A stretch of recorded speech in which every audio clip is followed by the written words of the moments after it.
मुठभेड़ें भी बहुत ज्यादा बढ़ गई हैं। 60 लोगों को उन्होंने पुलिस मुखबरी के आरोप में मारा है। आदिवासियों पे बहुत ज्यादा अत्याचार हो रहा है। बच्चे थे और आदमी लोग थे, उनको गोलियां पड़के लोग भागते हैं। में अपनी मांग बताते हैं। हम ये काम सरकार का है, सरकार को अपना काम करना चाहिए। हो पाएगा तो जाना पड़ेगा, अगर मजबूर हो जाएंगे तो जाएंगे। आपका प्रेस कबला, आपसे बिना परमिशन के हम अंदर आ सकते हैं? लेकिन सरकार माने डर पैदा कर रहा है, भय पैदा कर रहा है, यह खतरनाक दिखा रहा है वहां के लोगों को। गांव में रहने वाले हैं, किसान लोग हैं और उनको मारा जा रहा है। अभी तो आपको पता है कि कुछ बच्चों को भी गोली लगी है, जिसमें से एक अभी तो रायपुर में है जिसका ऑपरेशन पहले हुआ है।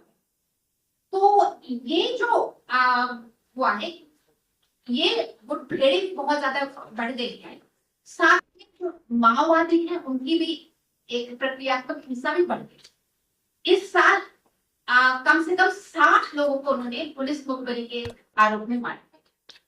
और अगर ये देखा तो दिसंबर के पहले हफ्ते में भी बीजापुर में 3 अलग अलग घटनाओं में 3 लोगों को पुलिस मुखबरी में मारा। तो हिंसा बहुत बढ़ रही है। जो भी सरकार कह रही है कि वो नक्सल उन्मूलन कर रहे हैं, ऐसा तो कुछ दिख नहीं रहा है। हाँ, आदिवासियों पे बहुत ज्यादा अत्याचार हो रहे हैं।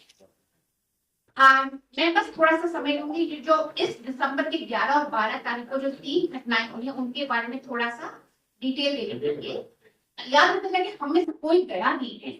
ये जो हमको जानकारी मिल गई है वो वहाँ के ग्रामीण है, वो सामाजिक कार्यकर्ताओं और वहाँ के स्थानीय पत्रकारों से बात कर रहे हैं। तो उनके माध्यम से जो हमको खबरें मिल रही हैं और उनको हम आपके सामने रखेंगे। और मतलब बहुत चिंताजनक है अब वहाँ की स्थिति, इसलिए हम यहाँ पे प्रेस वार्ता कर रहे हैं। तो 11 तारीख को 2 मुठभेड़ों का आ रहा है। एक अबूझमाड़ में हुई है।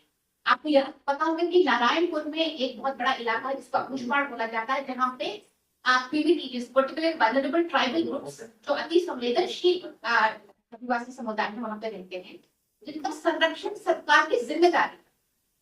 उनमें से कम 5 ग्रामीणों को मारा गया है 11 तारीख को। ग्रामीणों का ये कहना है कि वो खेत में काम कर रहे थे। उनका कुछ अलग प्रकार का धान होता है, उसका वो मिल जाए और कटाई का सीजन था।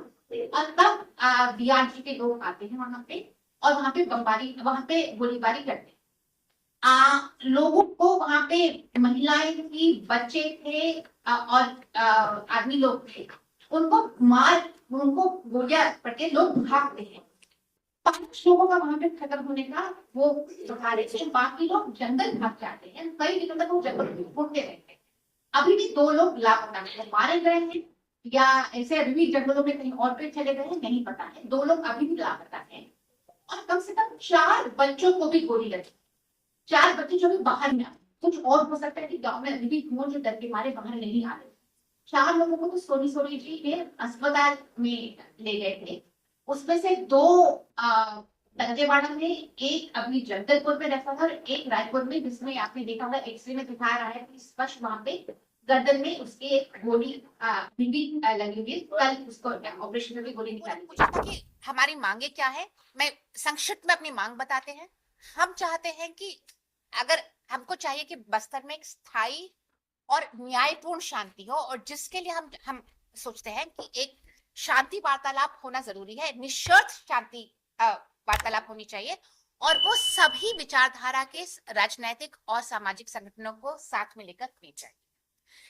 दूसरा, ये जो अभी मुठभेड़ें बार बार हो रही है जिसमें ग्रामीण सवाल उठा रहे हैं, उन सब का हम चाहते हैं कि एक न्यायिक जांच बैठे।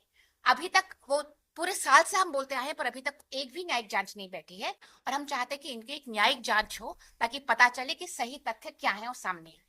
दूसरा, ये जो बमबारी हो रही है उन दूरस्थ गांव में बीजापुर के, वहां पे तुरंत बमबारी रोकी जाए, क्योंकि उस बमबारी के कारण वहां पे लोगों को खेती करने में बहुत परेशानी हो रही है। और चौथी, जो मूलवासी बचाओ मंच पे प्रतिबंध लगाया गया है, उसको तुरंत उठाया जाए। वो एक शांतिपूर्वक विरोध कर रहे हैं जिसका सबके पास एक मौलिक अधिकार है। बमबारी होने का कोई प्रूफ आप लोग किस आधार पर आपके आरोप लगा?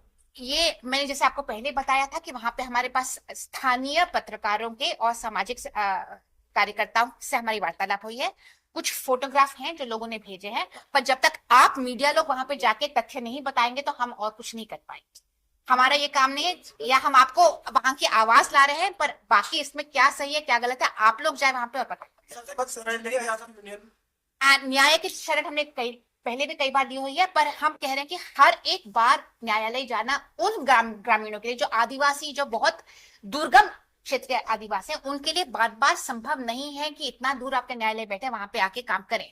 ये काम सरकार का है, सरकार को अपना काम करना चाहिए। न्यायालय जब तब जाते हैं जब सरकार एकदम फेल हो जाती है, तो हम सरकार से पहले मांग रखते हैं कि आप अपना न्यायिक जांच बिठाइए, फिर उसको बाद में लेकर हम देखते हैं। आपकी संस्था न्यायालय जाएगी, जैसे आप आदिवासियों के पक्ष में। पहले तो हम भैया अगर नहीं होगा कुछ तो जाना पड़ेगा, हम मजबूर हो जाएंगे, पर अभी तो लगातार सरकार आपकी सुनवाई नहीं कर रही है, तो क्या आपकी संस्था न्यायालय जाएगी? मेरा एक हम पहले भी गए हुए हैं, कई बार हम गए हुए हैं, हम देखेंगे। अभी तो अभी हुआ है, अभी देखेंगे, अगर नहीं हो पाएगा तो जाना पड़ेगा, अगर मजबूर हो जाएंगे तो जाएंगे।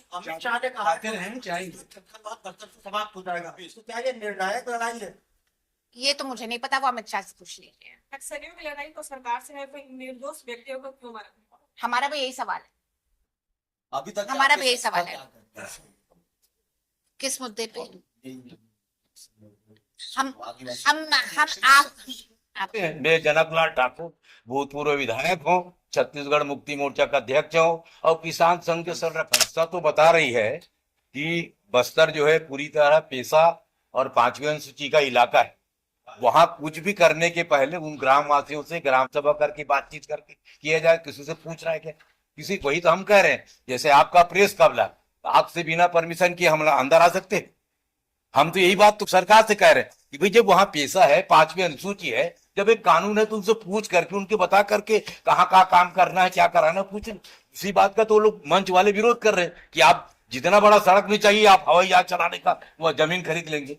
यही इन्हीं चीजों का तो हो रहा है। वही तो हम कह रहे हैं कि इतना जिस रफ्तार में हो रहा है, जिस स्टेटस में हो रहा है, लगता नहीं कुछ की जरूरत है, लेकिन सरकार माने डर पैदा कर रहा है, भय पैदा कर रहा है, यह खतरनाक दिखा रहा है वहां के लोगों को कि नहीं नहीं इनको उड़ा देने चाहिए, इनकी बात सुनने के लायक नहीं।